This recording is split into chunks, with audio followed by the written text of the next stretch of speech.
First meeting. Okay, this meeting is compliant with the Governor's Executive Order N-29-20 issued on March 17, 2020, allowing for a deviation of teleconference rules required by the Brown Act. The purpose of this is to provide the safest environment for staff, committee members, and the public while allowing for public participation. The public may participate via remote public comments options. Meeting participants are encouraged to submit public comments in writing in advance of the meeting. The following email and text line will be monitored during the meeting, and public comments received will be read into the record during oral communications or during an item. You may email at etherton@brisbaneca.org, or you may text 415-203-8897. As always, you can watch the meeting on Comcast Channel 27 or YouTube. With that, I'd like to call the Open Space and Ecology Committee meeting to order on July 15th, 2020. Thank you, Mary. And if you give me just a second here, I will get the screen share open with the slides. There we go. All right. Is everybody seeing that in slide view? Excellent. So, just try to see all of you as well. And go ahead to, here are the meeting setup provisions that Mary just covered. Called to order. And so we will go ahead and do roll call, and you will recall from last time that we need to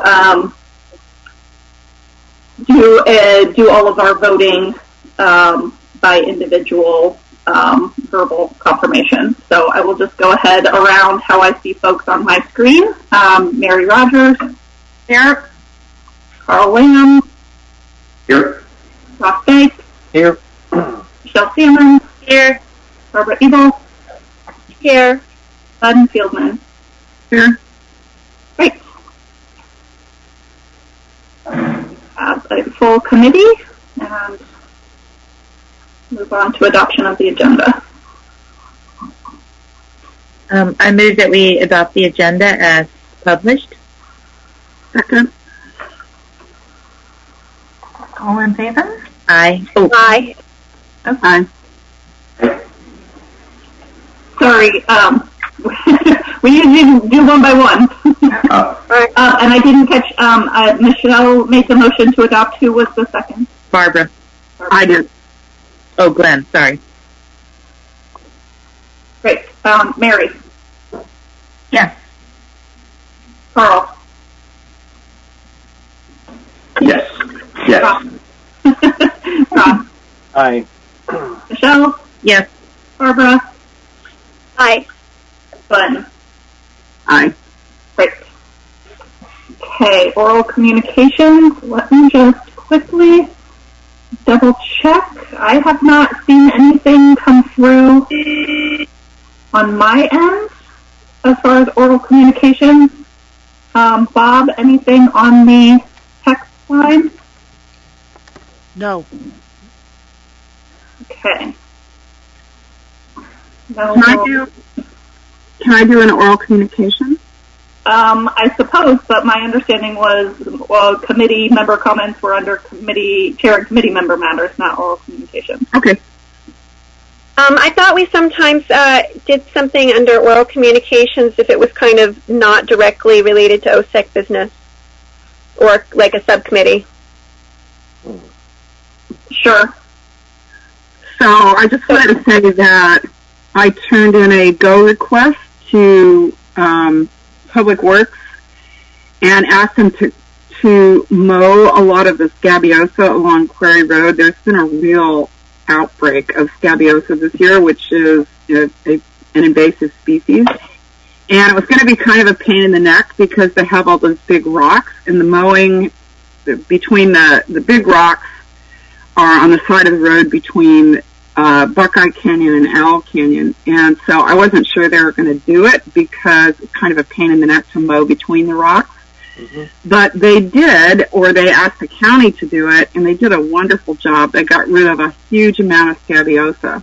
Right. So I just wanted to give a shout out and a thank you to whoever did that mowing, because it helped to protect the native plants and animals in the ecological reserve. So thank you. Very nice. Very nice.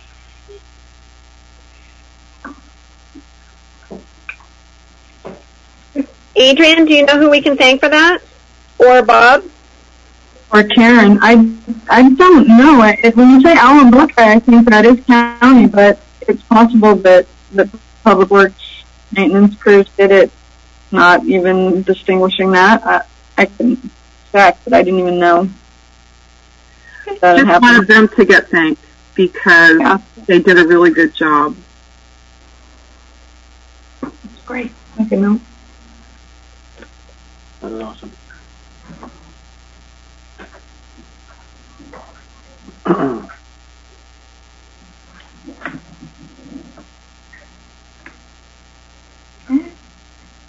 So approval of the minutes. Is it okay to go ahead? Yeah, I move we approve the minutes as published. I second. Well, third. All in favor? Aye. Aye. Raise our hand. One at a time, Mary. Okay. Aye. Carl. Aye. Ross. Aye. Joe. Aye. Barbara. Aye. Glenn. Aye. Okay. So minutes approved. Sorry. So old business. There's no old business. New business on the agenda. The first item will be the City Technical Advisory Committee for trees. And I can give a brief update on that, or Adrian, or Karen. We met last. Go ahead and start, Mary. It was Barbara, Michelle, myself, and Karen were on a Zoom meeting to discuss any particulars related to what we would like to see as committee responsibilities for this subcommittee. So I went ahead and drafted very high-level draft of what we discussed, and I try to capture all the comments and the vision we thought would be part of this committee. So I don't know if it got into your slide. Do we have a slide for that? No? I don't have a slide, but I can pull up the document. So 1 second here. Get my If not, control stuff. Karen or... Are you not hearing me? Anyway, I can hear you, a Adrian. draft of the committee. Okay. Mary, can you hear me? Particulars Hang on a were sent second. out to Michelle, Barbara, and myself, and Karen. So if there's any comments, please provide those comments, and then maybe we can send them around to the full committee. Oh, here they are. Okay, thank you. Okay, so Do you want me to go through it, or do you guys just want to read it? I think you should go through it, Mary. Can you hear us, Mary? Mary, can you hear us? I'm not. Can you hear us? Mary, I'm not hearing anybody. turn up your speakers. Turn up your volume. I don't know why you're not hearing us, Mary. Speak. Can we not message anyone else but Adrian in this? Probably not. There are certain protocols that we need to have for the public meetings on the chat. No. I think I can chat her. We'll just chat her that we can't hear her. I just can't get my controls to cooperate while I'm screen sharing very easily. Oh, Zoom. Yeah, Zoom is, you gotta have two monitors to be able to do it. I already have 2 monitors. The other one's taking minutes. Oh, got it. 3 then. So is your sound better, Mary? No. Now I can hear you. I don't know what happened. Oh my gosh, I'm sitting here blobbing away. Okay. Okay. I'm like, no one's commenting. We were just in awe of what you were saying. Oh, yeah.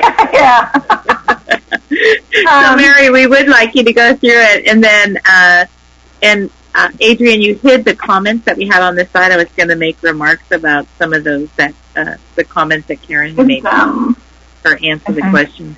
I don't know if you intended to hide those, but I am not sure how I'm hiding.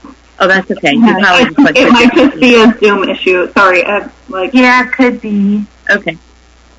They were there a minute ago. Yeah. Well, let me see. So, are you seeing full screen, just the Word document? No, I'm seeing a sidebar of people. Oh, there we go. Perfect. Now we can see it. There they are. Okay. There they are. Okay, so I'll go through it. So we met last week, as I mentioned, if you heard me, I don't know. Yeah. For a potential tree advisory committee. And the reason we are recommending an additional committee is there's an increase in concerns regarding the removal of trees, maintenance of trees, and just the need for more oversight. We just don't have it. This is a very high-level rough draft for you to review and provide your comments. And so the first thing we talked about was, who should be on this committee. And I think Karen provided some comments, which I completely forgot about, city council.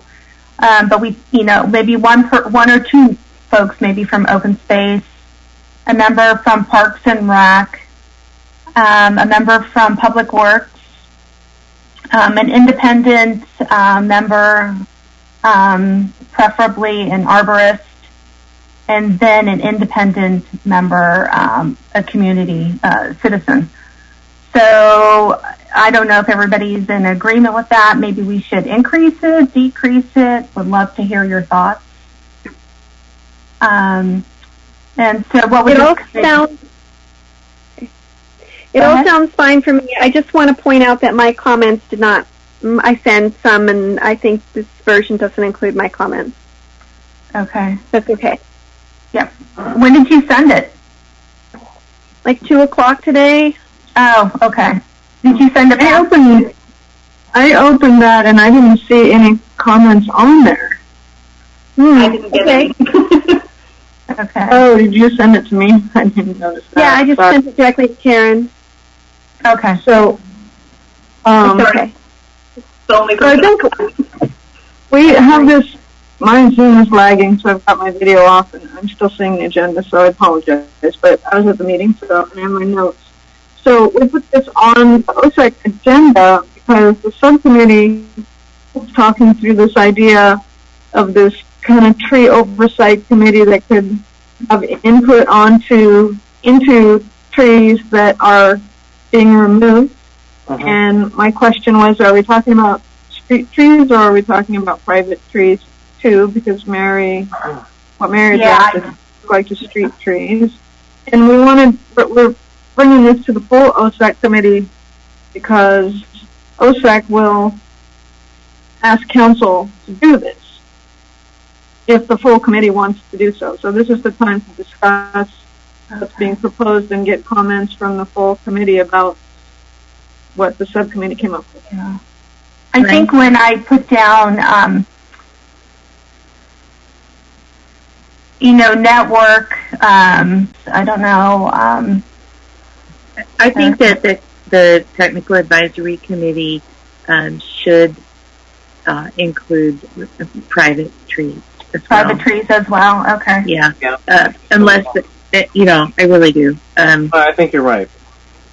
Because a sick private tree, if it's like an oak tree infested by beetles, can destroy a lot of other private or public trees. Okay. Well, also there are private trees that really shouldn't be removed because they're heritage trees and part of the canopy. So I just think that we need to, I think it'd be a good idea for the tree committee to weigh in on those things. Of course, the city gets to make the ultimate decision on any of these because of the liabilities involved. Okay. We might as well throw it in there then. Okay. Yeah. And then what was your So I have one question. Will there be a requirement that this committee be consulted in the event of a planned removal? Yeah, I think there should be. Say that again, the compulsion? Go ahead. Do you want to say that again? Yeah, please. Oh, sorry. Okay. So I'm just asking, is there going to be an obligation for this committee to be consulted? Or is a consultation going to be optional? I think it should be obligatory. Yeah, but that is going to lead to logistical problems and delays. On the other hand, if it's voluntary, I think we'll continue to see the status quo, which is a lot of trees come down. So I think that's a fairly big decision we need to make. I really think it should be obligatory. Well, here's a related question then. What qualifies as a heritage tree? That's currently defined, Ross, in the tree ordinance. Is that Ross or Carl? Ross. Oh. And it's changed now. The ordinance as rewritten, Barbara, you can confirm this, right, is called protected tree now. Okay. Heritage trees. Yeah. What was the ordinance number again for that? I didn't write it down the last time. Oh, I think it's on the top of our head. We didn't, none of us, I think it's under section 12, but you go on the city website, the municipal code, and you can just search. I'll do it later. Tree permit, tree removal permit. Yeah, I mean, Glenn, I think the idea, Glenn, was that it was, so the committee would, what we talked about would provide input, but that was my comment, was that we talked about liability and the final decision would rest with the city, but the committee might be able to kind of provide more, more data, more background, more ideas, more solutions, and if it's not compulsory, then it's, Yeah. and it won't be consulted very much. But you're right, it would add time. If someone applies with an application in, and you have to convene a committee that doesn't have a standing meeting, it probably adds, 4 weeks to somebody's request. No, And to a city request as well. right. Now, there's obviously going to be exceptions for if the tree is on its way down, right? Right. So it seems. No, we didn't say anything about that. That's a good point. Oh, interesting. Emergency. Yeah. Yeah, clearly we need to add that exception, though. Yeah. And We maybe didn't get they very just- far into logistics. Right, and perhaps the ordinance is written for private trees. I think it does cover emergencies. It used to, I think. Yeah, it still does. I don't remember exactly what Yeah. the language is, but it does say something about that. Right.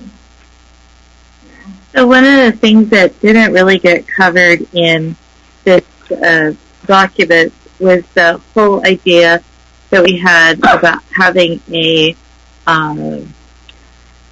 adjunct volunteer group to help people with the care of their trees. And that does have to be an adjunct volunteer group because we don't want the city to have any liability involved with people on other people's private property. So that would be by invitation. But to help people remove ivy off of their trees, to help people, health and well-being of trees, it's just so that's sort of a component of it where, and then trying to think of all the different things that we talked about. But this really would be a very positive step to try to help everyone take better care of our tree canopy, as well as, help people determine when a tree really does need to go away. And there are some that do need to go away. So the adjunct volunteer group, well, you don't want me to put it on this document, right? That should be mentioned, but it shouldn't be a responsibility of the TAC, correct? I don't know. I don't know how deeply involved the TAC would be with the adjunct volunteer group that would go out and help. Kind of two separate. Because the TAC would make recommendations to a person to contact the volunteer group and make recommendations about, maybe what you need to do. See that as a sub-item under the second to last bullet. Yeah. The community education and benefit of trees, right? So I think it'd be a little bit more than just education. It'd be sort of like really, hopefully, some advice and help when needed. Okay. Well, I think there's a difference between broad community education, like putting an article in the Star, and going out and dealing with a specific person's specific problems. Yeah. Or, say, for instance, an older person who's got, a couple of protected trees, or whatever you want to call them, valuable trees on their property that are being engulfed in ivy, then this committee would recommend contacting the homeowner, or the homeowner contacting the volunteer group to help remove the ivy. And, maybe the city could help with, pickup of debris or whatever. Mm-hmm. But it's not as simple as calling it like Adopt a Tree program, so it parallels Adopt a Drain. But I don't think you want to adopt the whole tree. No. Because, it's the Adopt a Drain is on public property, but the help with trees. The Adopt a Tree part, though, for our street trees, that was something we discussed at length. And that would be sort of a... In theory, these trees don't need adoption because they already have owners. Right. Yeah. In theory. Yes, but I'm talking about street trees, and one of the things that the committee might do is to be able to help provide relief for taking care of your trees, like, for instance, if they need deep watering they need watering during a drought, so that we don't lose our urban canopy. That kind of thing. So for the street tree part, they do have an owner, the city. I found the tree ordinance. I was reading it. For the protected trees, the oaks you typically don't water during the summer at all. Right. So I'm not sure what care and feeding you need except pulling ivy off. And if you're a property owner, you should be able to maintain your property, right? Unless you're older. Unless you're older, So you hire So I was going to suggest that rather than establishing a whole new committee, because the instances in which this adjunct committee can get involved seem relatively few, and a lot of it is confined to helping older people. Maybe the thing to do is talk to Brisbane Village Helping Hands and see if they, just having it mentioned to them would give them something to look out for, and, they could put it on the list of things that people could ask for. As far as the street trees are concerned, I was going to ask, and I forgot to agendize this, but since we're talking about trees, maybe we can talk about it. A few years ago, the city was using the water that is flushed from pipes at cleanout to water street trees. Does anybody remember that? Yeah. I do. Yeah. So I was just wondering, are we still doing that? If we're not still doing that, could we resume doing that? So we were in a declared drought at the time, and we actually, we hadn't, maybe we budgeted for it the second and third year, but the first year we kind of took money from other tree maintenance to do that because we didn't have funds. It wasn't cheap. It was, when they came out for a day, we had Davy Tree, it was $1,000 because they got their truck and a couple of laborers and the prevailing wage rate.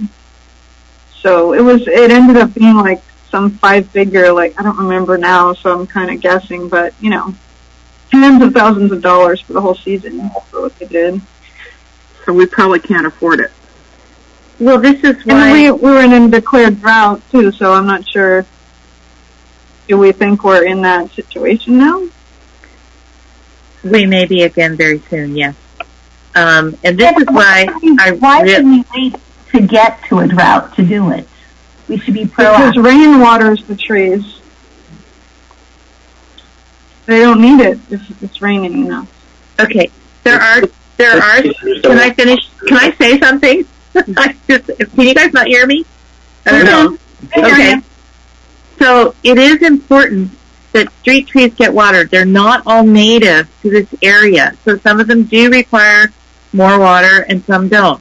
And when we have drought-like conditions, it's important to maintain those trees on a regular basis.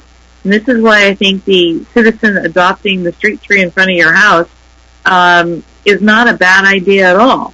And it means that people have more care for them and concern for them, and they will be healthier and happier with that kind of level of care instead of spending thousands and thousands of dollars having baby tree come out and deep water trees when it was already in a crisis situation. So that was the whole motivation for having the kind of adopt your street tree idea. Right. Now I remember your suggestion was that if people paid, that they could get reimbursed for the extra water they use beyond their normal water bill. Not reimbursed, but get a credit. Right, water bill. Yeah. Which is a lot cheaper than paying baby tree $15,000 or $20,000 to water the street trees. It is, but I water my street tree. My neighbor does not water their street trees. Right. So this is why not everybody does, but we're hoping to encourage people because the watering program was only for San Bruno Avenue and Visitation Avenue, wasn't it, Karen? Did they go around and water street trees on the upper streets? I don't think so. It was some selected trees that seemed like they were the most in distress, and again, it was the O&M team leader that was deciding what trees, and I remember, I don't remember all of them. I remember specifically willows, some of the ones, on the main streets, maybe some of the park and rides. Sometimes they did some weeks and not other, less frequently. Mm-hmm. It was trees that seemed to be in distress. Yeah, and we don't want to wait until the trees are in distress to take action. And that's part of why we want to have a tree committee. Does the city have any access to reclaimed water? When you say reclaimed? The purple pipe stuff, the stuff that comes from the San Francisco waste management system. No, not now, not this time. Hopefully once the Baylands is built out, we will. Right. But that's if I understand you right, Karen, most of the expense had to do with labor and truck and all that, right? Yeah. Yeah, they're using free water, so. Yep. So I want to back us up like 10 minutes. Mm-hmm. Sometimes it's really hard to have a dialogue here on Zoom, but I found the document that I sent. It was at 3 p.m., so only an hour before the deadline. And I'm just going to read the tax shall, and some of these are Mary's, some of these are mine. The act that advocate and formulate proactive urban forestry policies, ordinances, and guidelines. Prepare a recommended comprehensive community forestry master plan and conduct a tree inventory, either with an independent consultant or through citizen science.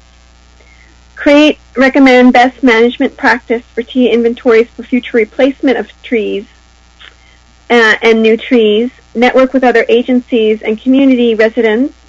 Act as a general information resource and promote volunteerism. Provide community education on the benefits of trees and their crucial ecological functions. Advise property owners relative to the preservation and enhancement of trees. And then I added, review tree removal permits and approvals. Vet arborists. provide resources to those considering tree removal, monitor the replacement of trees, at least when in public view. And I know there's more too that I was not able to jog my mind on today, but I think, if we wanted to throw ourselves into this committee, it could, there's plenty to do. Probably. Yeah. But there's probably shouldn't some of this stuff be, well, maybe, I don't know. Seems like some of this stuff should be part of the ordinance. But the ordinance does not get enforced. That's the problem. No, but meaning the ordinance needs to be changed to point to the fact that there is a committee. That might be nice. I mean, I've been saying ever since we wrote that original tree ordinance that we need to change it. Yeah, I mean, like, for example, there's nothing in here about requiring people to take care of sick trees. Unless it's in a public right-of-way, you can have as many beetle-infested dead oaks as you want on your property, and there's nothing the city can do about it. That's true. So there's things that are probably better in the general sense to do than worry about someone inadvertently chopping down a buckeye. I guess is what I was thinking. Well, the thing is that when it's written into an ordinance, this is a step forward that is sort of to see if we can accomplish what we need without having it all tied up in an ordinance that doesn't actually always get enforced the way that it should. So this is sort of a positive step forward instead of it's the carrot instead of the stick idea. Sort of, but for tree health. I mean, ordinance over here and yet another committee over here, right? It's kind of like if it's codified in an ordinance, it's easier and less arbitrary than if it's just a group of people deciding arbitrarily to enforce or not enforce, right? Okay. So I might agree with you, but one of the reasons we didn't get very far with rewriting the ordinance is because everybody felt like their situation was unique.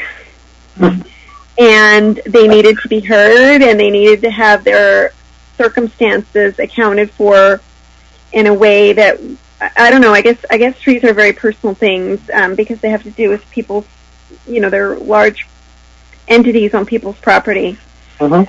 So I don't think we're going to be able to ever make a really 100% comprehensive ordinance. I mean, I think I fell short of where we needed to be. I think we need to move the needle and rewrite that ordinance. But I don't think anything we could write that would ever be, if it was close to 100% comprehensive, it would be so convoluted and pedantic that the city council would never pass it. And Ross, there's a huge difference between arbitrary and subjective. So there are different circumstances surrounding each tree, their living organism. Mm-hmm. So it's not an arbitrary thing.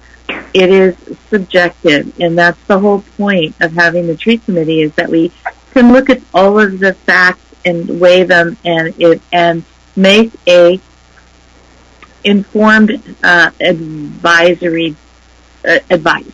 So this is basically put in between the permit process. So someone applies. Say I was trying to apply for a permit to remove, the buckeye behind my house. I mean, I'm not, but she's an example. Instead of just going straight to Public Works and them saying, yeah, sure, we don't care, you can go ahead and rip it out. Planning staff. Planning. This would go to the tree committee first, and then they would say yay or nay, or they would recommend yay or nay before it went to planning. I was assuming we would do the process in parallel, and then at the end, if we had different recommendations, we would reconcile. But I don't think we actually discussed that, so what happens if the committee says no and planning says sure, we don't care? Then we got to have a conversation. Are we having planning staff on this? You're going to have to, right? If you want to coordinate with them. And Ross, ultimately the city has the power, so they will make the decision that they need to make. But this is oversight where we weigh in on it, or the committee weighs in on it, and it just makes it much more transparent and factual. So, can I jump in? Yeah. We had a drafted framework that we came up with for our one meeting. We're here at the committee. We should get the other members' feedback. It seems like we still need to refine it anyway, so let's get feedback, and then we'll meet as a subcommittee and refine it, and we can email it around and keep it moving forward. But, we don't have to figure out the whole, that's what the subcommittee is doing. Yeah. So anybody else that wants to give feedback, Ross, I don't know if you have more. You heard that. Yeah, I mean, the thing I'm most concerned about is just the sheer number of dead trees that harbor beetles and all sorts of other things that we got floating around. That's a bigger risk than someone cutting down a tree. That's a whole different subject, Ross, and that is where... Part of comprehensive tree care, we're talking about maintaining the urban forest. That's a big, huge part of it. And that got missed a lot. Yeah, no, I mean, I think that we should be addressing that as well. Well, we talked about that. A disease. I see that as maybe going on this list, and kind of a positive is that the full OSEC has been a proponent of sending these public works sends letters to property owners about the Monterey Pines. Well, now we'd have a committee that can, round up that list and advocate for those liability, dead pine trees being removed. So that's kind of just this. Pine trees, dead oak trees. Dead pine trees because of the fire danger. Dead oak trees because of the beetle danger or on fire. Right. But right now there's no mechanism by which you can compel an owner to actually do it. I think CAL FIRE would be the only, or North County Fire would be the only group that can actually compel. Yes. Well, but what I've said is that the committee was, when I started working with the committee, had already kind of done some work on identifying a bunch of trees in the industrial park, and we sent a letter to any of them and said, your tree is a liability, and here's how you get a permit. You need to remove it. And then a lot of them have stepped up and done it, and then replanted something. Yeah. And the other part of it works wonders. And the other part that we had talked about was eventually having a fund to be able to do zero interest loans to help people with the expense of removing a large dead tree, because it is very expensive. And so that is a compelling reason to compel them to do it rather than just threatening them.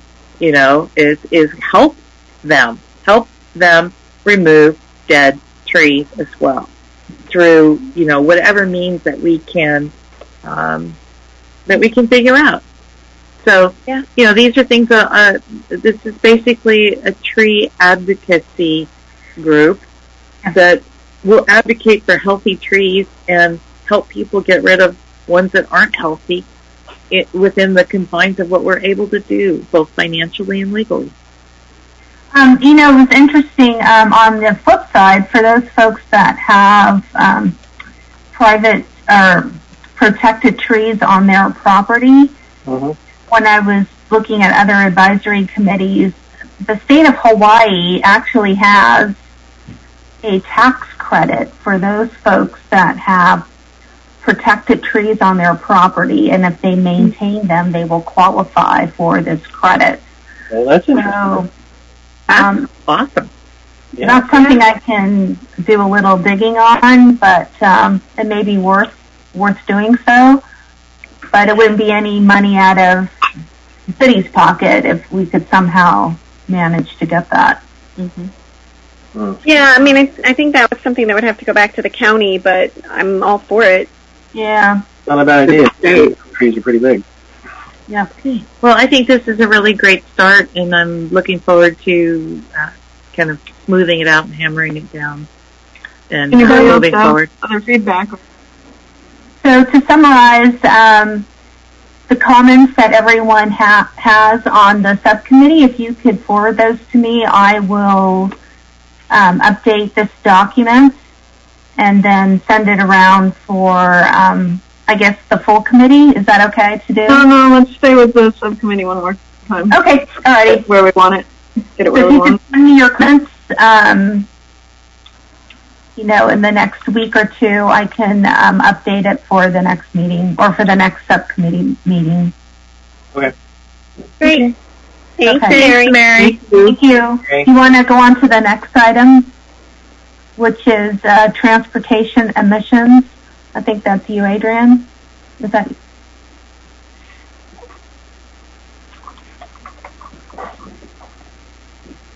Yes, okay. So I wanted to follow up with our greenhouse gas emissions discussion from last month. There were some questions about how transportation emissions are calculated, and then lo and behold, the following week, that was the prime topic of our monthly RITAC meeting. So I had some good content to share, and so I am just basically plucking from John Allen at the San Mateo County Office of Sustainability. He's the staff member who does the emissions inventories now, and Harold Brazil, an air quality planner and analyst from MTC that presented at that RITAC meeting to share some of what they had to go through. So just briefly, in kind of starting off, understanding transportation emissions, they are looking at both on-road passenger vehicles, commercial transportation, and public transportation, as well as off-road sources, including farm or yard equipment, airport ground support, but not planes, and small engine equipment, so your lawnmowers, leaf blowers, and boats. And so then there's a question of the methodology, and this was something that has come up before for us in Brisbane. So we have the origin-destination methodology or the in-boundary methodology. And the difference here is that the in-boundary includes those through trips. And so for a city like Brisbane, with our small jurisdiction and population and a long stretch of Highway 101, that was really skewing the results for us. So we have taken the origin-destination methodology, updated all of our past inventories to be consistent with that methodology, and we'll continue using that going forward, under the kind of understanding that these pass-through trips that are not coming from or going to Brisbane, we really have no control over, and so are not including in our methodology. Makes sense. So next step, gathering usage data. This is generally measured in VMT, or vehicle miles traveled. So there is the in-boundary VMT is calculated with Caltrans Highway Performance Monitoring System reports, and then the origin-destination methodology that we are using, it comes from MTC, and I'll get into that a little bit more later. For trains, it's estimated based on this National Transit Database and State Rail Plan. It includes Caltrain and freight trains, which is basically apportioned by the stretch of the tracks that you have in your jurisdiction. And then off-road emissions are estimated using CARB, which is the California Air Resources Board off-road model. It's a bit dated at this point, but our understanding is that it is being updated, and so we would expect that to have some revisions next year. So as far as kind of how they model that transportation demand, this is from Harold Brazil at MTC. Basically, they have this activity-based travel demand modeling approach. They have a population representative of household individuals for each person in the Bay Area region, and they make these travel-related choices. So you can see the bullet points included there that they're looking at, what the workplace or school location, automobile ownership, daily activity patterns, all of these different options that they have this travel model for. And so on the origin-destination method, which we use, it basically looks at all of the vehicle trips generated within our geographic area across the network, or within the geographic area across the network, and isolates them down to our jurisdiction. So basically all of the trips within our jurisdiction, point to point, are included 100%. If it is starting in our jurisdiction and ending outside of our jurisdiction, half of that VMT gets counted. same for the reverse coming in, and then if it is outside our jurisdiction, it is not included. And then I'm not sure how well you can actually see this, but this was a sample output that they had of Climate Action Plan VMT data for, let's see, this is for the city, I believe, of San Mateo. And so you can see they look at who lives in an area and works in an area, lives in an area and works out of an area, or lives in an area and is a non-worker, and then same thing if they live out of the area, etc. And proportions there, vehicle miles traveled accordingly. And so basically all of that then rolls up into our data. So we see, kind of starting at the top here, there basically everything is done on kind of a per day basis, and so this was a little bit of a surprise to me to see a days in year multiplier. Like, well, are there 365 or maybe 366 days every year? But it actually is based on how many days of the year are working days versus holidays versus weekends. So there's a little bit of adjustment year to year. So that's the 2017 days in the year multiplier. And then they have the daily vehicle miles traveled for both non-commercial and commercial. That adds up to our annual. And then we look at the percentage of the total VMT that can be attributed to either gasoline or diesel vehicles or electric vehicles. Average miles per gallon for gasoline and diesel, I believe that's coming from the Air District. And then summarizing those emissions by fuel type.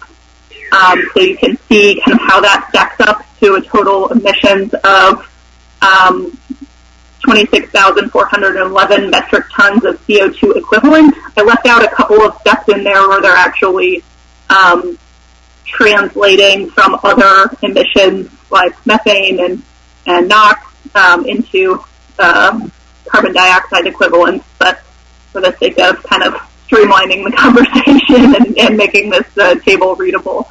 So for 2017, basically that adds up to this large green portion of the pie, which is 45% of our annual emissions coming from on-road sources. And then we have an additional 11% from the off-road sources. And I believe this says 5% for rail. So we are at basically 61% of our emissions at this point in time, or as of 2017, coming from the transportation sector. So really a huge portion of our emissions that, frankly, are not the easiest portion for us to tackle.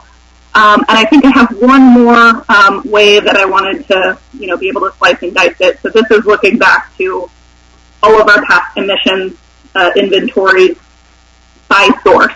And so you can see how, emissions have come down overall, but that VMT local road gasoline in the dark red here in the middle is, at least as large as it has always been, essentially. So is a very stubborn sector to reduce, while some of the others we have made some gains on. So I believe that was my last slide on this. I will take a breath and see if you guys have any questions. Yes, good. I was just, you may not have an answer to this, but listening to you, and thank you for the explanation, I think that was pretty clear. But it's just a lot of black boxes that data goes into, and it spits out a number. Does the Air Resources Board say anything about how accurate they think this is? I think my take on that would be, I haven't heard them say they think it is inaccurate. I think basically, I think everyone believes that they are doing the best to be as accurate as possible using the methodologies and the data that's available to them. Certainly anything that is being modeled is going to have some margin for error, and I'm not sure if they have a known margin of error that they publish or that we could get. That might be something I could follow up on. But, you know, I think by and large their methodology is well accepted as far as being, you know, legitimate estimates for the industry. Okay. So, Barbara. Couple things. One is, gee, it might be worth trying to figure out what our percentage of electric car ownership rate, or rate of electric car ownership in Brisbane is. Might get a little free carbon credit there. This had it as 1 point something percent for. This was 2017 data, so remember we're talking 3 years ago. Yeah. I have a feeling it's actually higher than that. But another question that I've had, a persistent question I've had, is say you've got a refrigerated truck delivering produce. Does that go under, you know, does that go 100% go under the VMT, or does that get a portion to like to the food sector in some part because you're running this refrigerated truck for this food? Did they address that at all? My sense of that would be considered a commercial vehicle VMT. So we don't actually include. We don't have a food sector in our inventory. That's not. Okay. We don't currently track or really have any good, reliable way to track consumption-based emissions. I think we talked last time about that's something that we hope to start to incorporate in future climate action plans. But I think the data on that is still pretty skimpy.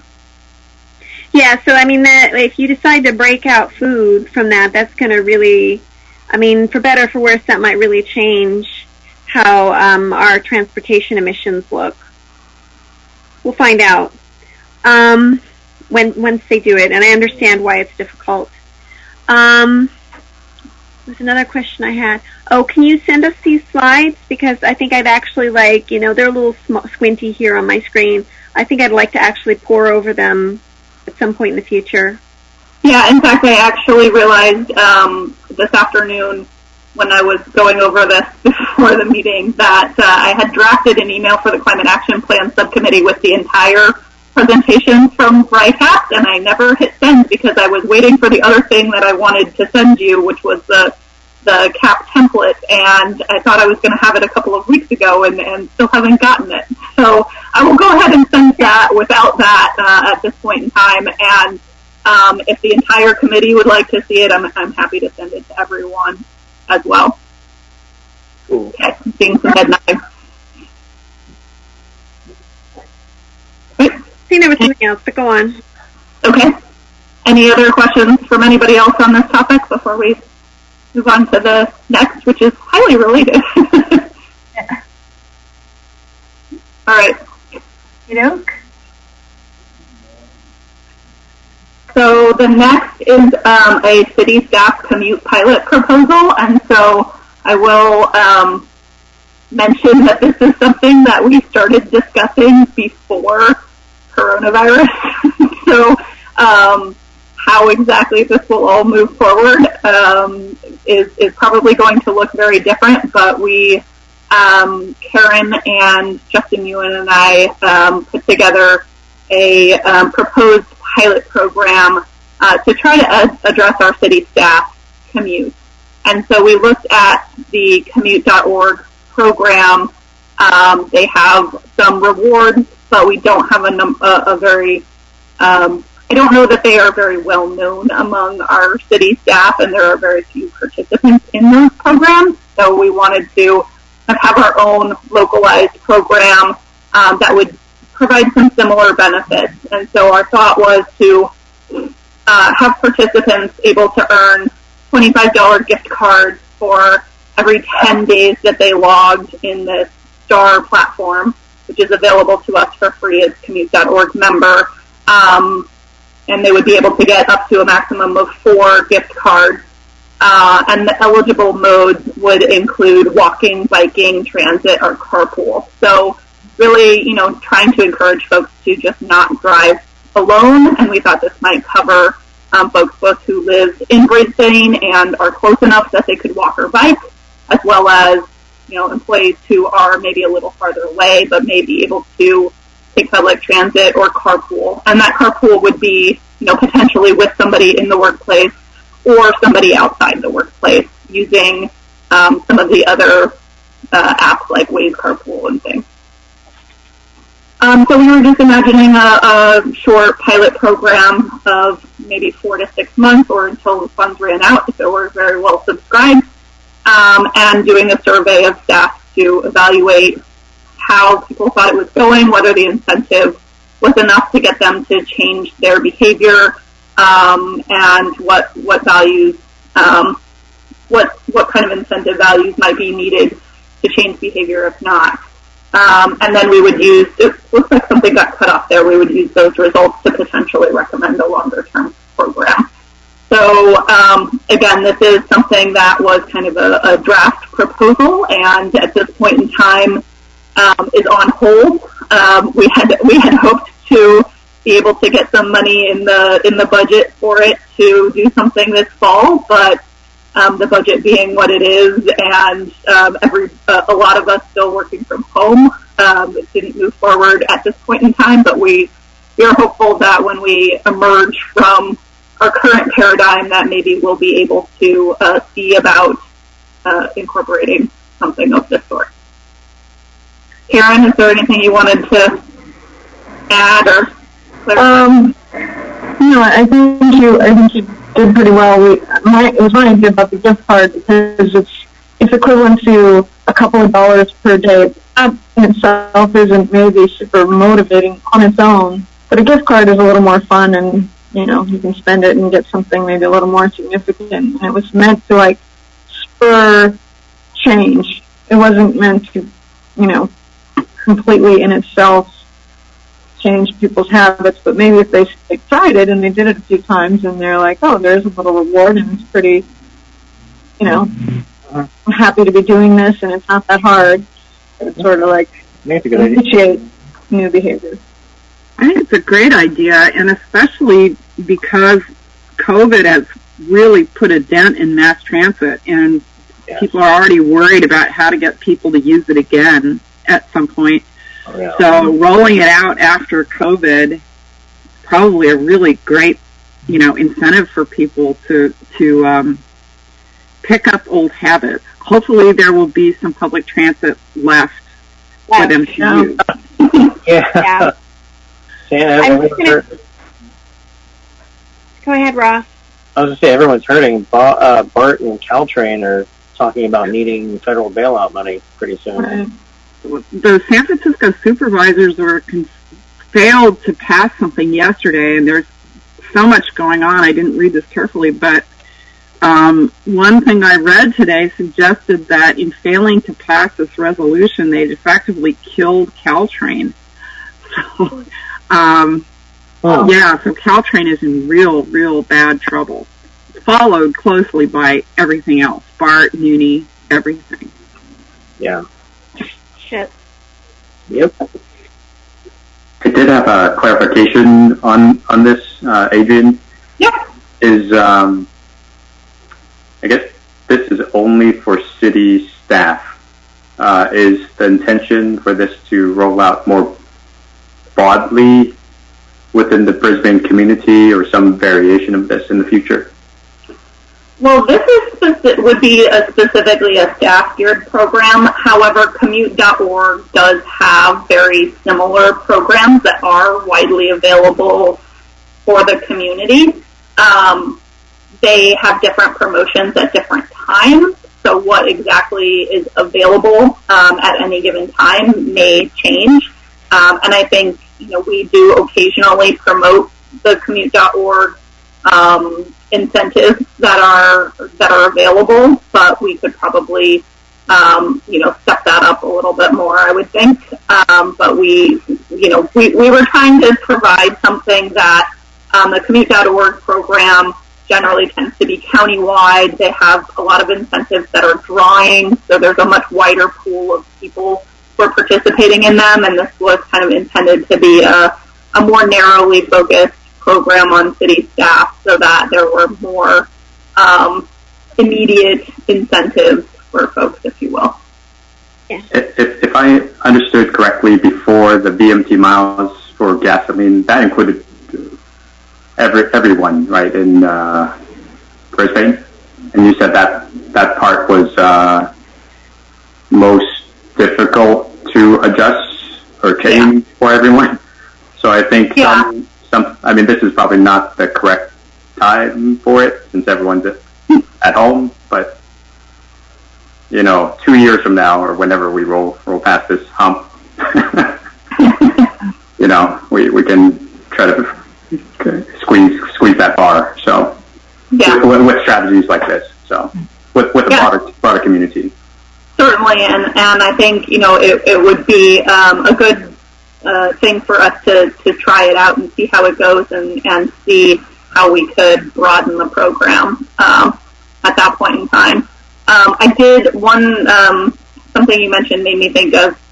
So we do have the community inventory is the one that I was just going over. So that includes all of the VMT for within the city. We do have a separate municipal operations emissions inventory. We only do those inventories every 5 years. So our latest was 2015, and we'll do one for 2020, presumably early mid next year. And so that inventory specifically looks at city vehicle operation and city staff commute. So that would really kind of, a program like this would really help to address those operational emissions on behalf of the city as an organization, kind of the same way a business might do their emissions inventory. So I have a question. Before the shelter in place, how many folks did you anticipate enrolling in this program for, city staff? So what was your budget? I don't know that we had really ever determined exactly what that would be. $64 question, how many people would do it? We were, I don't know how many trips it turned out to, but we were saying if we asked for $5,000 to $10,000, that might be palatable for the 6 months. And that's why we said one person. Let's say somebody's already walking every day to work because they run out of cars and they live really close. We didn't want them to get all the funds, so you could only, get 4 gift cards, and then it would be open to other people. So we thought we'd get. I don't remember exactly how much that worked out to either. 300 trips or something, or 300 days. Okay. But we don't know how successful it'll be. That's why we wanted to do a pilot with that. Okay. Sounds like a good program. Hopefully you'll get to put it in place. So. Hopefully. Yeah. Barbara, did you have another? Yeah, I just want to point out that it's 7:30. These Zoom meetings seem to go slower than our in-person meetings. We're having so much fun. Yeah. We wanted to tell you about it and see if you had any feedback or any thoughts. So no one does. I mean, I think we're going to need something like that statewide in order to get people back in public transportation once this eases up. But that's not the city of Brisbane's job. Not our circus. Yeah. Let's go to staff updates then, if there's no other questions. Mm-hmm.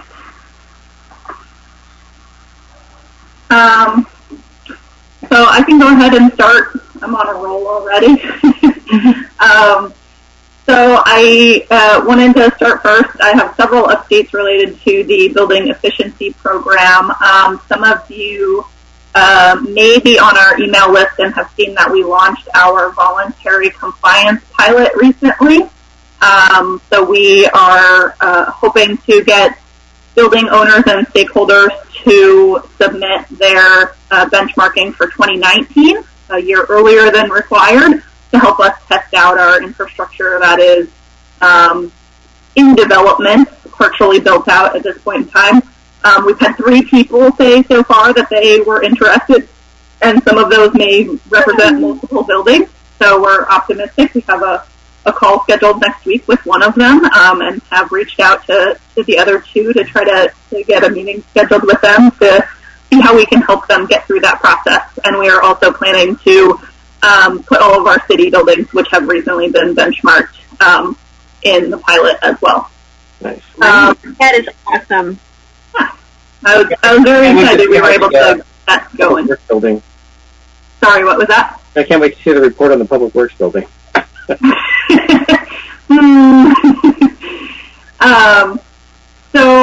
Also related to the building efficiency program, just kind of on the administrative side, we have some contract amendments with coronavirus and not being able to do some of the in-person education and outreach we had hoped to this year. We are shifting that a little bit into late in the year and early 2020 so that we can utilize those resources really when the building owners are going to have to start paying attention to mandatory compliance. So we have contract amendments, basically not really changing the scope of our project, but extending the timeline into April next year so that we can do that outreach at that point in time when we think it'll be more effective. And we are also moving forward with a Climate Corps Fellow application for a fellow that would work with us January through August of next year. So fortunately, that did remain in the budget, and we're almost complete with that application process and would have a recent graduate able to help us with that initial compliance next year. Great. In other quick updates, our CalRecycle electronic annual report is in process. In fact, it would probably almost be done, except for they have changed some of the reporting on some of the data. So the second half of 2019 data is not yet available and won't be until probably about a month from now. But for the first half of the year, our diversion rate was 76%. So we'll see if that changes once we get the other half of the data. That report is in process. And then some of you may have noted that we've had a few problems with the EV charging station again lately. And so I am hopeful that they are almost finally resolved. We had a technician on site earlier this week who replaced parts that they believed were questionable. Unfortunately, power from PG&E's transformer to the station was still off, so we were not able to test and confirm that. And PG&E should be going back to the site early Friday morning to try to restore power. They apparently were there this morning thinking they were going to be there before businesses opened and be able to shut down power to the village to do that. And they weren't early enough, so they're going to try again even earlier on Friday morning, I guess. And we will keep our fingers crossed that once they restore power, the station should resume normal functionality. It's been quite a saga, so hopefully we are almost back in business. Okay. Those are all of yours? I think so. I have one other thing that we've been working on that we'll do under subcommittee reports with the events committee. I don't have a ton of updates. I've also been trying to get familiar with more familiar, I would say, with the building efficiency program and everything Adrian does for the next 3 months. Be able to cover there. I've been, I'd say, the public works liaison to Park and Rec with the new modular building that may or may not be for after school care, depending if school starts in the fall. Well, it will be ultimately, and Safe Route to School, green infrastructure project we've all seen underway, and please be our advocates for that. We know that some people are unhappy that it's less convenient for cars, etc. And I think I was told Barbara already was advocating, so appreciate that. And I was going to mention what did you say? You kind of garbled there, Karen. Oh, I'm sorry. Advocating for why we did that project and what it's good for. It's it's not optimal for cars, but it's optimal for people walking and treating stormwater. Right. Mm-hmm. Inside their cars. And then Complete Streets, I was just going to mention, we met earlier this month and we had some of bicyclists in town that felt like Old County Road wasn't really safe for them. So we talked quite a bit about that, and subcommittee is going to look at sharrows and more identification to let people know the bikes are there. Potentially down the road, bike lanes. It was something I think when the Parkside specific plan was drafted that there was a pop-up and they put temporary striping down for bike lanes to kind of show people what it would look like. So maybe a little bit of movement there to make bicyclists feel safer using that way into town. So, question related to that: is the complete, and just since you brought it up, is the Complete Streets Committee also responsible for figuring out, like, if sidewalks are currently inadequate, or if there's any place where things like that need to be added for pedestrians? Yes, and you emailed me, and I'm sorry I didn't get back to you. No, that's fine. I figured I needed to bring it up with them. I just wasn't sure how to do that. Then I can forward your email to them. Okay, sounds good. So answers my question. They are responsible for sidewalks. If we want to encourage people to walk, they got to have somewhere to actually walk. Mm-hmm. Yeah, I second that. Yeah. So that's all I had. Any questions? No.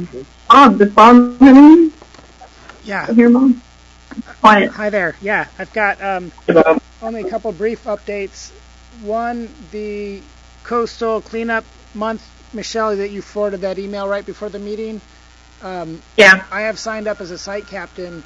That had to be done this week, so we just need to mirror what they're doing because of the county health orders and that kind of thing. So I'll be in touch with that, but they haven't had any meetings yet. They want to track the garbage this year using an app, and there's supposed to be a training for that, but I don't have that information yet. So anyway, and the other one is about Guadalupe Hill. What? Go ahead. Bob, do you want to explain to the rest of the committee? I didn't send that to everybody. I just sent it to you, Adrian, and Karen. Oh, okay. That for coastal cleanup, that we're going to be doing it every Saturday for the month of September in small groups, or not in groups, in small not in groups, whatever that is. Independently. Yeah, so what's going on is there's not going to be an official coastal cleanup meeting, and they're encouraging people to clean your own backyards, and they have a marketing campaign, and they're going to make available like some gloves and I think some garbage bags. I'm not clear on that. They said it'll be limited supplies this year, but so we'll have those available at City Hall. So it'll just be on Saturday in September, go clean where you live is kind of the basis of the campaign. And they're, like everybody else, figuring out as they go along. And so we're registered, and we will roll out all the appropriate marketing and that kind of thing once we have a few more details. So not an official day, but an official month. So. And Bob, can you forward that email that I forwarded to you to the rest of the committee, please? Sure. Yeah. Okay, because that, so I don't violate the Brown Act. Yeah. That would be good. Okay, I'll do that. And then my other update, I know the Guadalupe Hill, so I haven't heard an update about where they are at the land transfer, but the county has reached out to me. They're moving forward at some point with their grazing study up there, and so they were asking where water access would be, and so it's somebody named Evan that I haven't met before, but I told him to keep me posted as far as the actual transfer of ownership, but they are moving along fast enough that they're starting a study of how to use the land, so that seems encouraging. And go ahead. Go ahead. Oh, I was just going to say, for staff updates, I do have a question, probably for you, Karen. We had talked about the channel project, that leads into the lagoon. Mm-hmm. What's the status of that? One of the things that reminded me about it was, I don't think that I don't think the city did a really enough PR on the street project, Safe Streets project, with the bioswales and that. before it actually happened. And so I want to make sure that we're definitely ahead of the curve on the channel project with letting people know what's happening so that they're embrace it rather than and unhappy. That's a good point, and I guess I haven't been bringing it up because it's a big question mark, and it was a little bit of a setback, is that the permits are proving to be really challenging. Fish and Wildlife. So we're having another meeting with them later this week, the consultants and myself, and I guess the permit people that would give us a permit, it seemed to be that they were saying that they prefer the state that it's in than the GeoWeb product. So what, I don't know if everybody knows, but I think we only talk with the subcommittee, is GeoWeb. I can send some pictures. You build up, you protect the slope, you fill it with some rock down low and soil, and then you can plant in it, and the plants eventually cover it so you don't see it, but it's this stabilized, and it's not like an armored concrete channel. It's a natural channel. They seem to, we had one phone call and they said, well, you have something completely natural there now, and we don't really like the solution. And we're like, well, there's hardly anything native. We're planting this pallet. Oh, well, we like what's there, but, we think it should be a stream. It's a drainage channel. It's a brackish drainage channel. It's not a stream. So we're actually meeting with our engineering staff to try to convince them that there isn't a better way to do it with tidal flows, drainage flows and tidal flows in brackish water. So the project won't happen this year. There's no way we're going to get permitted and do it before the rainy season. Okay. I'd be very interested in attending that meeting if it's appropriate. So we can talk offline about that if you want. And then the other question I had was, in our minutes from last time, staff was going to reach out to the Chamber of Commerce, and, to Mitch and to Madison, to find out if they had any ideas about why we had such a spike in natural gas usage based on our businesses. And I was just wondering if that happened. I did reach out, and I did not get a response from Mitch, and Madison did not have any suggestions as far as why that might be. She did mention potentially cannabis, but I don't think that timing seems to me like it works out, since we are talking about data from 2017 at the latest. So okay. Haven't gotten anything that would lead us to any real insight. Was 2017 any colder or wetter than it was in 2016 or 2018? It was. Most of it was that year. Probably heating. Most of those buildings are fairly old and use some pretty archaic methods of climate control. Maybe. Probably not enough to make up that spike. Well, no, the problem is with most of those older buildings, if you call for heat, they start the AC compressors up, and then they just light a boiler, and they just sit there and heat this water loop and keep it going full blast, circulating, just in case a heat exchanger wants it. So if it's an old enough building controller and it gets cold enough, it just lights the boiler up and just keeps it on. So there could be something to that. However, it is, hang on. But it wasn't just a one-year spike. It was a trend of upward growth over, I think it was at least 3, if not 4 to 5 years. That would be really interesting to see then what the ultimate answer is. Yeah. Businesses It also said that laundry. Yeah. Now, PG&E doesn't provide any data in terms of what businesses are using the gas, right? They won't. That's a privacy issue. So aggregated for another. And even the aggregated is sometimes very difficult for us to get because the privacy rules, I always forget exactly how this goes, but if there's any one individual property or business that represents more than a certain percentage, I think it's 15% of your usage, then they have to obscure all of the data. They won't give it to you at all. So I wonder if that's been a challenge for us, I think. Tunley Bakery started producing more fortune cookies. Okay. Oh, shall we move to subcommittee reports? Mm-hmm. First one, open space. We haven't scheduled a meeting yet. We went ahead and scheduled the invasive species ordinance, the tree thing, and the the event thing instead. Right. Okay. So, but Karen, I'd love for us to go ahead and do that. We can talk. I don't have a ton of bandwidth to thought on that, but we can see where we are and document it. Okay.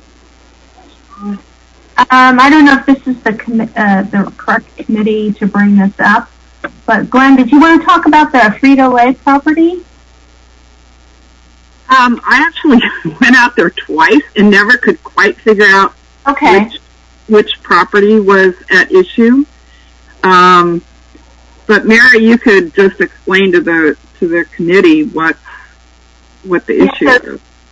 There's a piece of land that Frito-Lay would like to purchase, and it backs up. I haven't been down there myself, but it backs up to the mountain, right? Mm-hmm. And so we want to make sure that there's no,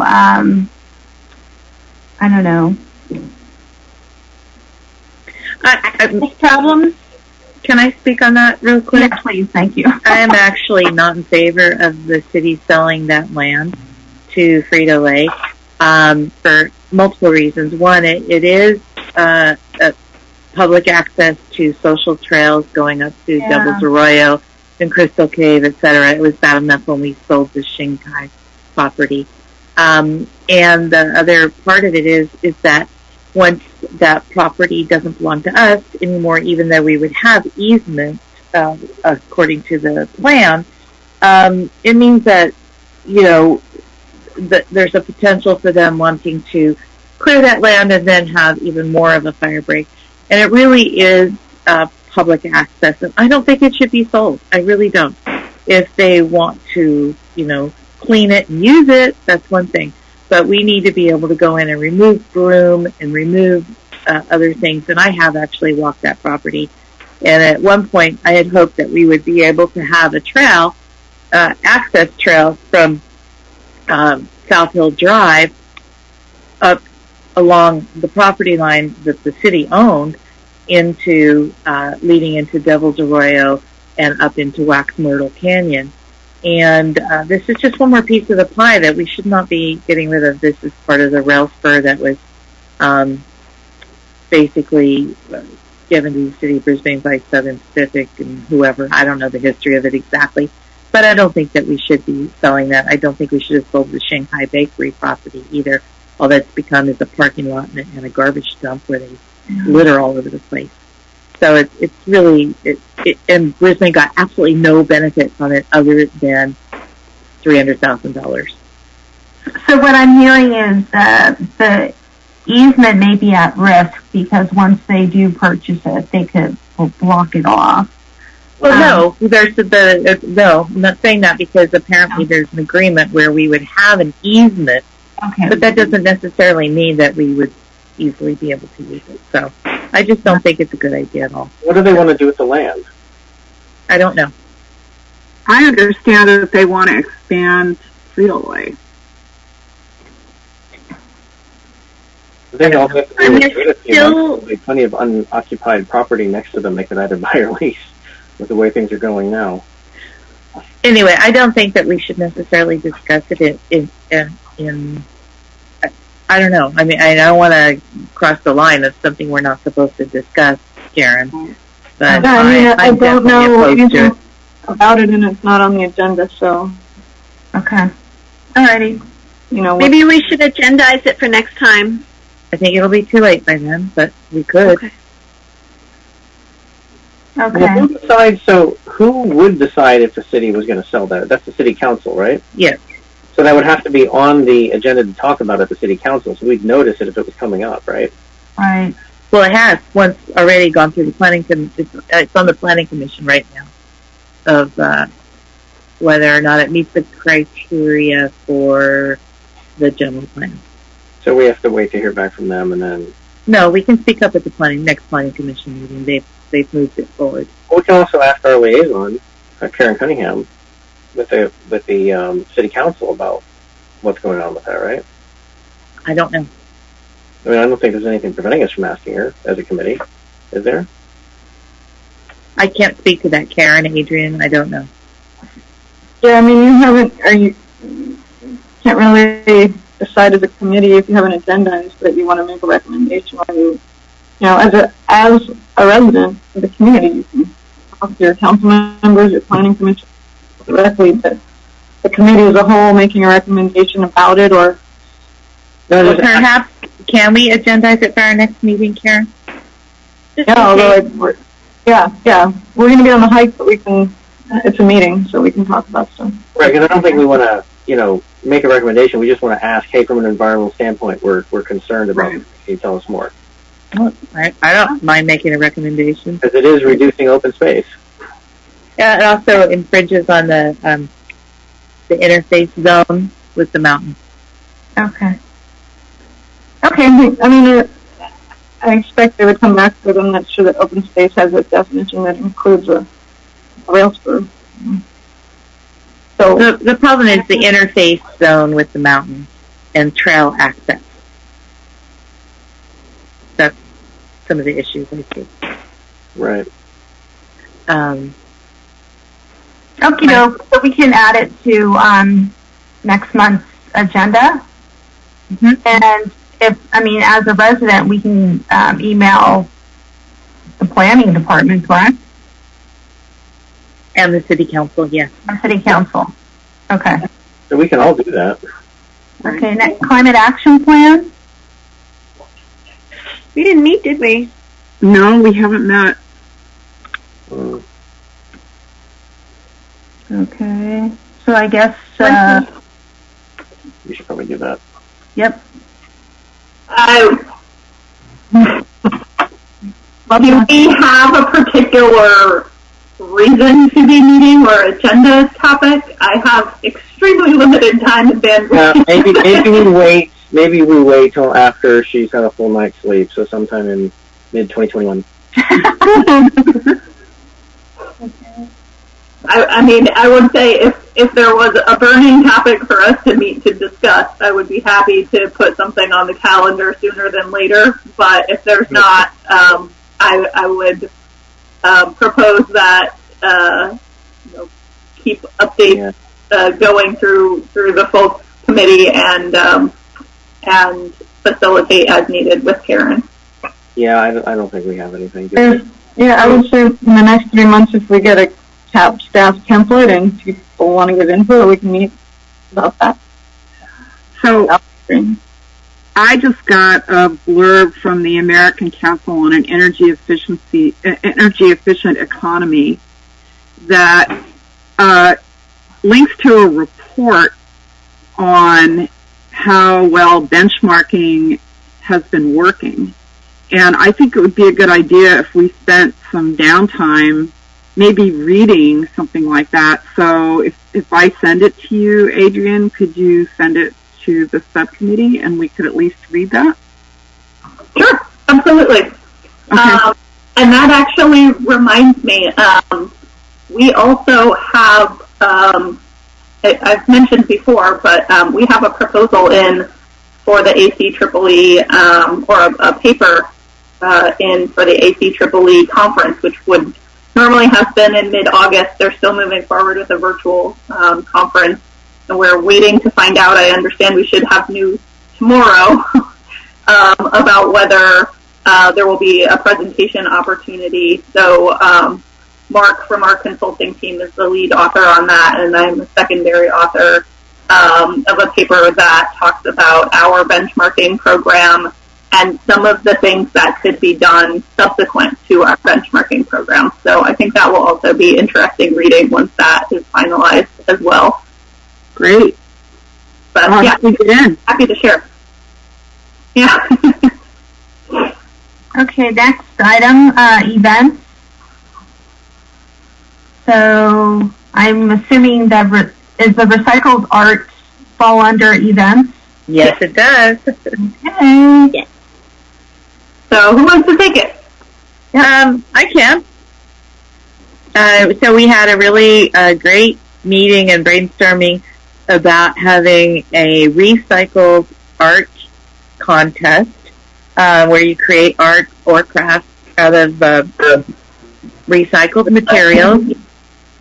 And so we're moving forward with that. Noreen Leek from the Recreation Department is giving us an assist on it, and very excited about it. So Bob's working on the flyer. I think that's almost ready to go, and I think it's going to be in the Star this month, correct? Karen, Adrian? Yes. Sorry, trying to take those slow on the unmute. So yes, the flyer should be in the Star, and I have drafted the web page. So once the flyer is finalized, I will pop that into the web page and get that posted and send it around to everybody for review. But things are well on their way. We also, I think, have the email address set up for submissions, and I've created the Google form for judging. One thing I wanted to circle back on was the judging form for the Star. Do we feel that is still necessary to include in hard copy, or is the Google form sufficient? I think the Google form is sufficient. I don't want the judging to take precedence over the actual participation. And on the flyer, it almost seemed that way at first because it had judging first and then participation. And really, the judging part of it is really very secondary to participating. And so that was a concern of mine all along with that. So I don't really want to use that amount of space in the Star to draw attention to being a judge rather than a participant. That's just my opinion. What's the time frame for this? The time frame is it's going to start. It will start taking submissions as soon as possible. I think we had a time frame of October 15th, I think. Yeah. For final, and then judging shortly thereafter. I don't have my notes from the meeting in front of me. I know they're around here somewhere. I should have got them before the meeting started. Hold on. Wait, I do have them. Yeah, October 15th was the submission. Yeah, that's the final submission date. And I think we all agreed that, 75% plus must be totally recycled materials? Yeah. We went ahead with the language, or at least so far, went ahead with the language of, what did it say? Something like materials should be those destined for the trash, recycle, or compost. Yeah. Minimal use of purchased materials will be accepted. So we didn't put a specific percentage on it. Teresa was encouraging nothing purchased, not even secondhand. I thought maybe for our first time we want to, at least give people a little wiggle room, but hopefully by saying minimal use of purchased materials, that would keep it very low. I'm very excited about this. I really hope we get a lot of participation, and I hope all of us really help push it out and encourage people to do it. Somebody was already getting rid of like 24 poster tubes, and I said, no, you better save those. So it'll be interesting. Yeah. See the project. Yeah. Okie doke. Next item, education. Yeah, are you guys doing different age brackets? Well, adult and not adult. Okay. Yeah. That was it. Yeah. Education and outreach. That's Glenn and I. We haven't done anything lately. I think the biggest bottleneck right now is the library is still a work in process. So as soon as that's done, we'd like to get in and talk to. I think her name was Tamika. So nothing there. Next, invasion species. That we are moving forward on. Yeah. Okay. So we had, Barbara, do you want to talk about it, or do you want me to? No, you're reading. Go I'll ahead, talk. Michelle. So we had a subcommittee meeting on the invasive species ordinance. We have laid out 6 plants that we are considering to start off with. Each one will have different conditions and concerns about how to handle them, because each one is a different plant. You know, some are airborne, some are whatever. And as we're crafting this, we're looking at what other people, what other cities are having this invasive species ordinance. One of the reasons why we think it's good to have it on a local level instead of a county level, as had been suggested in the past, is because there are very specific things about our plants that and certain plants in our city that are important that may not be invasive in other areas. And so, like, one of the ones that is on the list is English ivy. And I'm actually writing an article, which I was supposed to finish by today, on English ivy and and so we're going to, over the next couple of months, put each one of these in an article in the Star to kind of get people thinking about these plants and how unhappy they can make the environment. And we're going to start crafting the ordinance and hopefully get it approved by the City Council. It's going to not be draconian, because that doesn't really work very well for this kind of thing, but we're going to do our best to... so we've made a good start. That's where we're at with that. May I ask which plants? Which six? Yes. Let me see if I remember them all. We wrote them down, but I don't have my notes. Damn it. English ivy, Jubata grass, broom, all of them.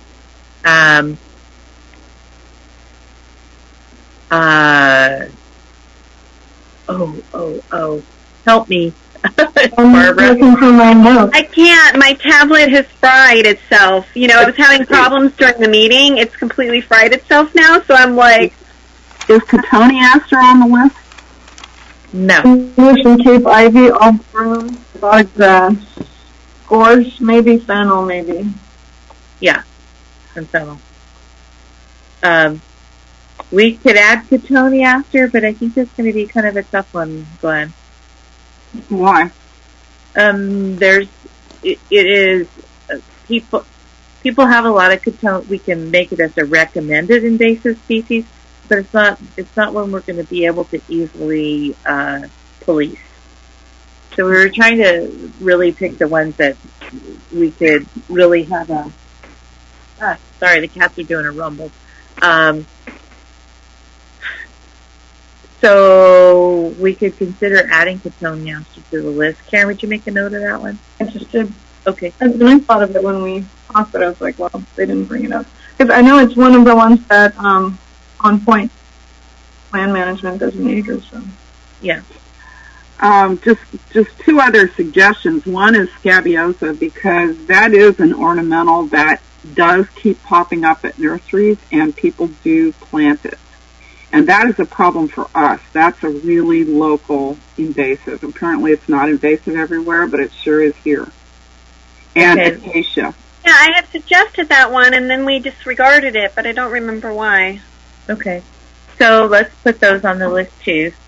And speaking of which, Lowe's is selling broom again. So can we make sure... Yep, I just heard that today from somebody. It's the one that's by Lucky's. I'm not sure where that is, but they're selling broom again. Huh? San Bruno. San Bruno, yeah. So, okay, that one. Can we please target them with a letter as soon as possible, Karen or Bob? We have a form letter. We do. Yeah, we were doing that once a year. Yeah, but let's send it out right now, because apparently they're doing it.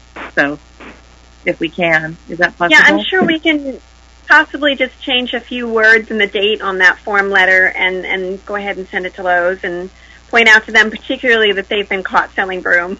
Yeah. Glenn, we could have a third person on the Invasive Species Ordinance Committee if you'd like to participate. Sure. Yeah. Okay. Can we add Glenn to that committee, please? I know it's a subject near and dear to her heart, and now that we're finally moving forward on it, I'm sure she'll want to participate. It's better to have her in the subcommittee than on the outside looking in. Yeah, and teaching us what we need to know. But we've made a good start, so Glenn, you'd be proud of us. We're getting there. I am. I'm impressed, and we're just going to do it. So it won't be as strict as you would like, but it's a good start. And boy, if we could actually get one on the books, it would be really cool. Really cool. Okay. Well, it might encourage imitators, which would be wonderful. Yeah, exactly. Yeah. Okay, let's move on to dark skies. Any updates? Chirp, chirp, chirp, chirp. Well, just want to tell everybody remember to look for the comet because it's happening. Yeah. No, I was gone for 2.5 weeks, and between now and the last meeting, and all I managed to do was sort of pick up and figure out where I left off. So I'm going to push that out to the rest of the subcommittee really soon. Okay, thank you. Next is the Lippman Science Fair. So we really don't need to address that until maybe October, November, when we know more about COVID. They're having one. I don't even know if the students are going back in the fall to Lippman. Yeah, they still haven't decided, I don't think. So that's up in the air. Next is the 280 South Hill funds. Based on the minutes, I think, Karen, the folks are meeting with the consulting company later this month. Is that correct? I know we were supposed to meet in June with them, but I reached out to Noreen. She's the one who said be prepared to meet with these guys in June, but it got pushed out. So for the I was calling that Crocker Trail Master Plan. Crocker Trail Master Plan. Yeah. Could we start calling it the Guadalupe Trail? Oh, right. Yes, Guadalupe. Yeah. Woohoo! It's, frankly, I don't want a trail named after Crocker. He was not any kind of environmentalist, in my opinion. So the Guadalupe Trail Master Plan. Okay, and we already talked about the tree issues at length, right? Mm-hmm. Skip that. Benchmarking ordinance. Any updates there? So I already covered that in staff updates. And the subcommittee hasn't had to meet. And there's beautification. I haven't heard anything from anybody other than, okay. Okay. I don't think they've met. Okay. Okay. All right, next on the list. Does anybody have any questions? No. Okay, let's move on to calendar items. Go. Okay. So I think there was a question here about the September and October meetings. We would have South San Francisco Scavenger come for their annual report for one of those meetings, but the plan is to cancel the other one, and so we wanted to keep it open to the committee if there was a preference for which month to meet. Yeah, and that was my thought. Like, the rest of your staff can't handle this anymore without Adrian, who's relied on her so much. I would suggest October, just because coastal cleanup is going to be in every Saturday. Yeah. And the only reason, that was what Adrian had suggested, and I had just said, ask the committee, because in August we're going to go on a hike, so we're not going to do a lot of heavy meeting stuff on the acres. So you may have wanted September, because August was a little bit lighter, but that's totally up to you guys. This is to skip a meeting? Is that what this is about? Mm-hmm. So I'm saying the rest of the staff can probably only handle September or October. For a meeting? You mean to have a meeting? Yeah. So you Let's guys cancel October. The only thing about October is okay. We'll just reschedule the diversion report. No, well, we can do it. We can just do it, and you want to do, that'll be the start of the meeting, and then the other updates. So do we do that in September or October? That's the question. What? I think if we're going to cancel one of those meetings, we should cancel October and have the diversion meeting in September like we're supposed to. Anybody else? Fine? Yeah, that's good with me. Okay, so canceling October. Yeah. Is the decision. Okay. Okay. And then chair and committee matters, because I do have one. I just have a real quick one, too. You want to go first, Glenn? Sure. Last month, we talked about the fact that the sign at the entrance to Quarry Road Park has really deteriorated, and it really is quite a mess. I looked at it again yesterday, and it's just really ugly and stained and worn out. So, as requested, I sent in a go request and haven't heard back. I suggested a metal sign, such as the one that is at the entrance to the ecological preserve, and I'm hoping that I will hear back, but I just wanted the committee to know that I did do that. Okay. Thank you. Circle that in red, so that when I meet with Joe, I can ask him. Okay, so the committee matter, the chair and committee matter that I have is high-speed rail. High-speed rail has issued their environmental impact report. It came out on July 10th. And it is available for review. Comments need to be in by the 24th of August unless we write and request an extension. I really think people really need to look at it. There is a website. There is a Brisbane specific page on the website. And I'm not sure how to share this out. I got a big, long email from them about this because originally I had asked if we could host them on Open Space and Ecology Committee, but that was a no. And so I really need, I don't know how to tell people that they really need to look at the EIR, because it's pretty draconian from Brisbane's point of view. And one plan both plans would take out the nursery and the firehouse. And I just don't think that that's necessarily the plan we really want.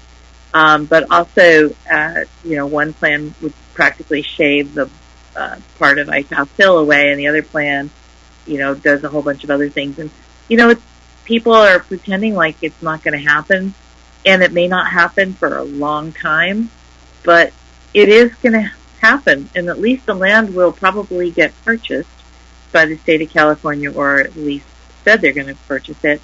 And it also really impacts what's going to happen with the baylands and the development there, and who ends up, quote unquote, cleaning up what based on this. And so I don't know how to encourage people to really look at it, read it, speak up, but it's out there now. And I have website addresses and everything else, and I just read the letter right before the meeting. So couldn't the notification be sent out in like the Brisbane Blast, which would, reaches quite a few people in Brisbane? That's a good start. Well, I don't control what goes in the blast. No, of course not. I'm asking Adrienne and Karen if we don't control what goes in the blast either, but we can ask, and we can, if Michelle has something, we can forward it to the rest of the committee. I will forward the email to you so that you can forward it to the rest of the committee, and to hopefully forward it to the council or the Brisbane Blast and ask if it can be made public. It's entirely legitimate. Those EIRs are supposed to be widely publicized and widely available, so I don't see why there would be a problem. Have you used Facebook or Nextdoor? Those types of things? Oh, I will be putting it on Facebook and Nextdoor, yes. But it really, it just needs to be out there in every way, shape, and form, and encourage people to read it and comment and ask for an extension. So, because I really don't think between now and August 24th, it's really going to be enough time for people to even realize it's happening. People are so distracted right now with everything else that's going on. Yeah. So, and this is really, really important, and it affects our open space. It affects our environment in ways beyond which we even have a clue about. It's going to affect the cleanup of the baylands. It's going to affect a lot of stuff. So we really need to be on top of this. Yeah. Okay, well, that was my Okay. committee matter. Any other questions? Otherwise, the next meeting is August 19th. Our next Zoom meeting is August 19th. Oh, no. No, it's not. It's our hike. Sorry. Yeah. Right. So we wanted to talk a little bit about logistics. We checked in with Mark. Hey. Oh. Barbara has a sharing committee member matter. Oh, Yeah. Sounds like. Or two. Remy does too. One is I wanted to get a quick update on where the city council is with committee member selection. I didn't hear anything, and I will make a note. I was thinking of that, and I was like, nobody told me anything. So. And then the other thing was that last time I had brought forward a citizen request to organize a bark drop. Did anything happen? Did I follow up on that, Ethan? I did, didn't I? I emailed Joe Friars. And I was going to say, I remember seeing an email with Joe, and I don't know where it got left off. I think he's maybe out this week, so. He is out this week, but I didn't send it this week. Yeah, I did ask, and he was going to check with Davey, so we'll follow up. Okay. A lot of things to follow up on the follow-up. Exactly. Okay, now I'm done. Thank you. So, Bob, help me if I don't get anything right, but we had talked to Marquise about he's excited about doing a hike to actually be a little more tangible about what he does with vegetation management and show some people that maybe aren't as familiar with some of the acres and the plants and what he does with invasives. So we're thinking we should start at 5:30 because not that the sun goes down that early in August, but that it's still dark when you're in the trees. And some of it is, it's not on flat ground. So we wanted to go like 5:30, 7:30. So I wanted to know if everybody was okay with that. He suggested that we meet at First Canyon because we can park there and that we can go above Harold Road and kind of towards above Glen Park Tank and towards Margaret Tank without it being super strenuous and loose and somewhere that we can all park. The other kind of access to the acres doesn't have any public parking other than, crowded neighborhood parking. Yeah. Sounds good. So 5:30 on August the 19th. Yeah, and we'll send that out as a meeting request so everybody knows. Bob, did I get that all right? The parking lot is available? Can you check? Did you confirm? No, because they're supposed to be wrapping up the project by then, so I was going to check shortly beforehand, but there's parking near the school, and Glen Park Way seems to have a lot of parking, so I will send an email update if, but BES, I'm guessing at 5:30 their parking lot would be empty, so I will check as the date gets closer. That's not too far. Okay. And some people maybe are going to walk. I don't know how close. Yeah, I mean, I live, up the hill already, so I'll just meet you guys. So just trudging up. So that sounds good. And then I don't know if we got a sense. Bob and I talked about how long it was, but I guess we're thinking an hour and a half, maybe a little bit more. So people think about that in terms of if you want water or a snack, when it's getting into dinner time. Okay. and comfortable shoes to hike. It's not flat ground, so. And be sure and wear long pants and long sleeves. Okay. And socks. And tuck them in. Yeah. Yep. Just saying. I'm gonna write down tech news. I'm writing down tech news. Yeah, bring some tech news. What the hell? Maybe even gloves. Yeah. Yeah. But it should be really beautiful.